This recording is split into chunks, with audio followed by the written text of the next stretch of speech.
પાલનપુર પણ આ મુખ્ય મથકમાં જાણે રસ્તાઓ વાઇબ્રેશન વાળી રાઇડ્સ હોય એવું લાગી રહ્યું છે, કારણ કે અહીં તંત્રને અનેકવાર રજૂઆત કરવામાં આવી છે, છતાં પણ રસ્તાની કામગીરી કરવામાં નથી આવતી। મુખ્ય મથક પાલનપુરનું તંત્ર સામાન્ય વરસાદમાં જ ખાડી ગયું હોય તેવું લાગે છે। પાલનપુરમાં હજુ તો 4 ઇંચ વરસાદ થયો છે અને આ સામાન્ય વરસાદમાં જ સમગ્ર પાલનપુરના જાહેર માર્ગો પર 1 થી 2 ફૂટ જેટલા ઊંડા ખાડા પડી ગયા છે। ત્યારે આ ખાડાઓને લીધે અકસ્માત સર્જાશે તો જવાબદાર કોણ તે સવાલ સતાવી રહ્યો છે। પાલનપુર નગરપાલિકામાં દર વર્ષે લાખો કરોડો રૂપિયાની ગ્રાન્ટ આવે છે અને આ થોડો વરસાદ પડ્યો પાલનપુરની અંદર આખું પાલનપુર પાણી થઈ ગયું। કોઈ એરિયાની અંદર કોઈ 11 વોર્ડમાં કોઈ જગ્યા એવી નથી જ્યાં પાણી ના હોય, ખાડા ના હોય, બધું ખરાબ પાલનપુર તંત્ર ચાલે છે।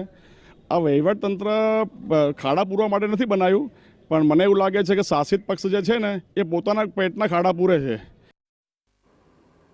મહત્વનું છે કે પાલનપુર નગરપાલિકા સામે લોકો આક્ષેપ કરી રહ્યા છે કે પાલિકાના સત્તાધીશો કામ નથી કરતા અને ભ્રષ્ટાચાર કરવામાં વધારે રસ દાખવતા હોય તેવું લાગે છે। માત્ર જો સામાન્ય વરસાદમાં જ રસ્તાની આવી હાલત થતી હોય તો વધારે વરસાદમાં રસ્તાની સ્થિતિ કેવી થાય તે સવાલ ઊભો થઈ રહ્યો છે।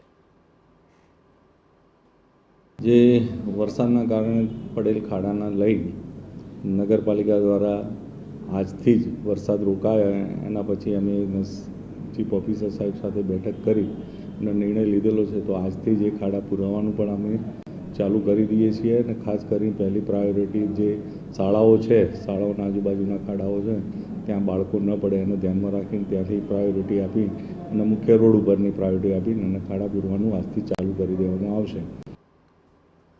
ક્ષતિગ્રસ્ત થયેલા રોડનું કામ કરવામાં તંત્રને જાણે કે રસ જ ન હોય તેમ લાગે છે। તંત્ર રસ્તા રિપેરિંગના કામમાં આ ખાડા કામ કરી રહ્યું હોય તેવું પણ કહેવાઈ રહ્યું છે। પહેલા પાલનપુરમાં લોકો સર્કલને લઈને રોષે ભરાયા હતા, ત્યારે ફરી આવા બિસ્માર રસ્તાને લઈને રોષે ભરાયા છે। તંત્ર આ ખાડા અને ખખડધજ રસ્તાઓથી ક્યારે લોકોને મુક્તિ અપાવે છે તે જોવું રહ્યું। વોર્ડ નંબર 1 થી 11 અંદર બધાના અંદર જ્યાં જોઈએ ખાડા ખાડા હોય છે।